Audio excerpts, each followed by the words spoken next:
Dans une vidéo qui a circulé sur les réseaux sociaux, on peut y voir un pratiquant de musculation réaliser tout seul chez lui dans son garage un développé couché qui va être manifestement trop lourd et dont l'issue va être fatale. En effet, il ne va pas arriver à relever la barre et celle-ci va venir se coincer au niveau de sa gorge et il va ensuite être montré en train d'agoniser puis de mourir rapidement sur le banc.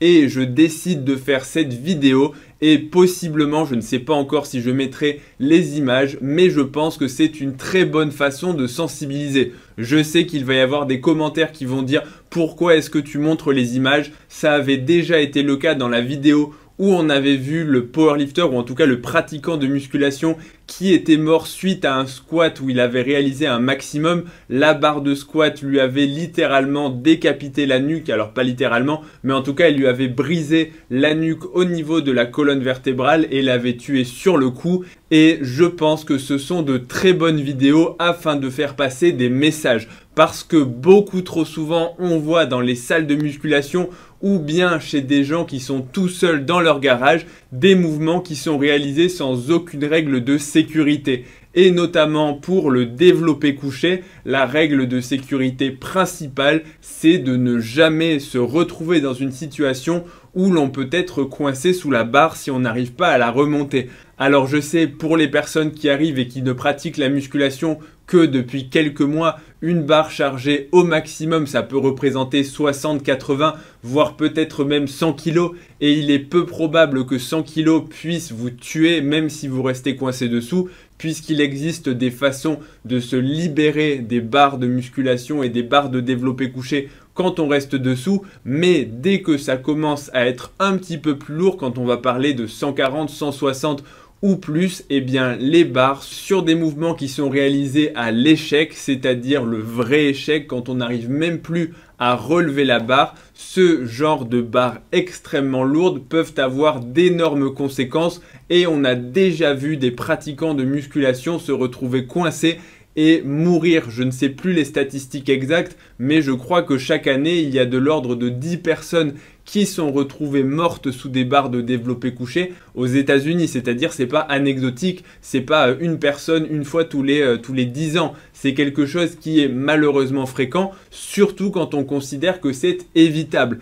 Alors, comment est-ce qu'on ne se retrouve jamais dans cette situation? Eh bien, globalement, c'est simple. Soit vous êtes en salle de musculation et vous faites appel à des spotters, des personnes qui vont vous parer, vous assister afin que si vous vous retrouvez coincé sous la barre, eh bien, ils puissent l'enlever. Parce qu'en pratique, quand on se fait écrabouiller, la mort ne survient pas immédiatement, sauf à être un powerlifter avec des barres démentielles. Parce que oui, on en a déjà vu, des powerlifters qui mettent des barres à 300, 400 kg et qui les font tomber et leur poitrine est complètement écrasée avec notamment le risque de traumatisme cardiaque et pulmonaire. Donc il est possible qu'une barre qui tombe à pleine vitesse quand il y a un accident malheureux, notamment le grip qui va lâcher ou alors le fameux suicide grip, d'où le nom justement qui est trouvé de façon totalement adéquate quand on n'enroule pas les pouces autour de la barre mais qu'on les met autour justement en dessous de la barre et que justement il n'y a rien pour arrêter la barre glisse et vient s'écraser directement sur la poitrine.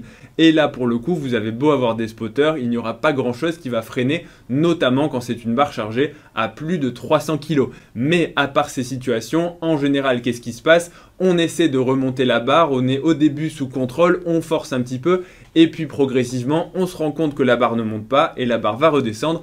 Elle va se retrouver bloquée au niveau de la poitrine et sur un malentendu, la barre peut remonter au niveau du cou et venir littéralement vous écraser complètement la gorge et le cou et notamment toutes les structures qui sont à cet endroit-là, c'est-à-dire les voies aériennes, tout ce qui va être au niveau de la trachée et permettre de respirer. Donc en pratique, vous allez être étouffé, mais aussi les vaisseaux sanguins et notamment les carotides. Alors je sais pas, ça dépend de la force de la barre, mais globalement, si tout est écrabouillé, eh bien votre circulation sanguine et notamment les artères vont être comprimées, donc plus de sang au niveau du cerveau. De la même façon, les veines sont comprimées également, donc plus de retour veineux et donc votre congestion cérébrale commence à augmenter, même si ce n'est pas vraiment le problème. Le problème, c'est de respirer et de ne pas mourir étouffé. Mais dans la vidéo que l'on voit, on peut voir que la personne va manifestement mourir en l'espace de 30 secondes, avec des convulsions et a priori quand on voit ça, ce n'est pas une mort par asphyxie,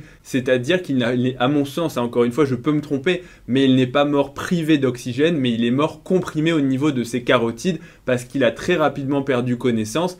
Et ensuite, les mouvements anormaux signent ce qu'on appelle l'anoxie cérébrale, c'est notamment des convulsions quand on manque d'oxygène. Donc en pratique, ça survient au bout de 10, 15, 20, 30 secondes éventuellement. C'est comme dans les sports de combat, quand on voit les combattants qui se font étrangler et quand les arbitres n'interviennent pas assez vite, il peut y avoir des dégâts au niveau cérébral et des combattants qui commencent à convulser. Donc je reviens aux consignes élémentaires de sécurité et encore une fois ça n'est pas négociable parce que je vois trop souvent des gens qui se disent ok c'est que de la musculation, on ne risque rien, au pire il y a des gens à droite à gauche dans la salle, ils vont venir m'aider. La réponse c'est non, il faut avoir quelqu'un qui est prêt à vous aider immédiatement en cas de problème, bien évidemment quand c'est lourd. C'est sûr que si vous êtes loin de votre maxi, si vous faites des séries de 10 répétitions, ce sera beaucoup plus facile de prévenir les accidents, mais c'est vraiment quand on tente un maxi chez soi ou en salle de sport, quand on est très proche justement de sa limite que les accidents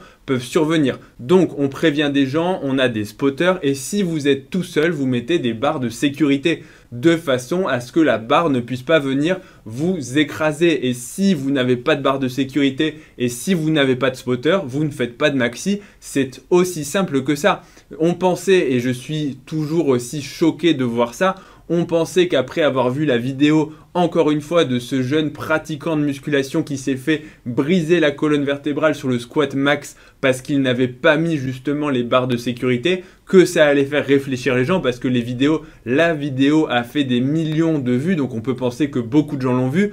Au début, les gens en parlaient un petit peu et aujourd'hui, c'est le retour à la normale dans les salles de sport, c'est-à-dire aucune mesure de sécurité avec des barres qui parfois sont lourdes. Et j'ai des fois demandé à des gens pourquoi tu ne mets pas les sécurités. Des fois, c'est simplement la flemme. Les sécurités sont un tout petit peu plus loin.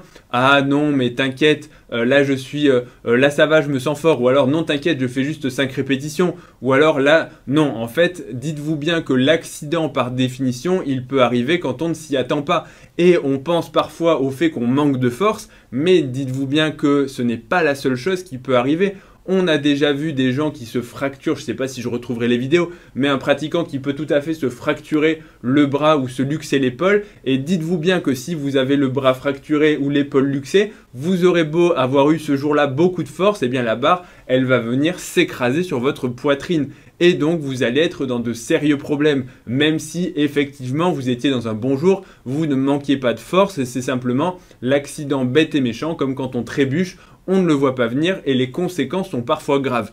Donc cette vidéo, elle doit vous faire réfléchir. Je sais, des gens vont être choqués, pourquoi tu montres des vidéos comme ça ? Parce que je pense que quand on voit ce genre de vidéo et les conséquences réelles que ça peut avoir, ça fait réfléchir parce que ça va rester gravé. Et la prochaine fois que vous allez faire un développé couché en vous disant non mais ça va, aujourd'hui je me sens plutôt chaud, t'inquiète ça arrivera pas, et ben vous vous rappellerez de ce mec là qui était tout seul et qui s'est retrouvé en train de convulser et qui est mort un peu de temps après sous la barre et vous vous direz ok peut-être que c'est pas une bonne idée et que de tenter mon maxi ça n'en vaut pas la peine. Donc restez prudent, la musculation je sais c'est un sport mais ça n'est malgré tout pas un jeu, surtout dans certains exercices où on peut se retrouver coincé et c'est le cas dans le squat et dans le développé couché. Ce n'est pas le cas dans d'autres exercices, typiquement aux tractions qui est mon exercice favori. Je n'ai pas peur de monter et de faire des maxis parce que je sais que au cas où ça se passe mal, au pire, la charge va tomber, je ne vais pas arriver, mais ça n'aura aucune conséquence pour mon intégrité physique. Dans le pire des cas, je vais me déchirer un muscle ou éventuellement, je touche du bois pour bien sûr que ça n'arrive pas, mais je ne risque pas d'avoir ce genre de conséquences où je vais vraiment avoir des grosses séquelles qui sont au-delà simplement des blessures que je qualifierais d'orthopédiques. J'espère que la vidéo vous aura non pas plu, mais surtout fait réfléchir et vous aura rappelé les règles de sécurité élémentaires. N'hésitez pas à la partager à des gens qui pratiquent la musculation dans votre entourage parce que c'est vraiment une vidéo qui est nécessaire de rappeler encore une fois les règles de sécurité. Avant de partir, n'oubliez pas un pouce bleu, un abonnement, ça soutient la chaîne. Et vous pouvez également me retrouver sur Instagram et sur TikTok, ledoc.pm. Et je vous dis à bientôt pour la prochaine vidéo. Salut à tous!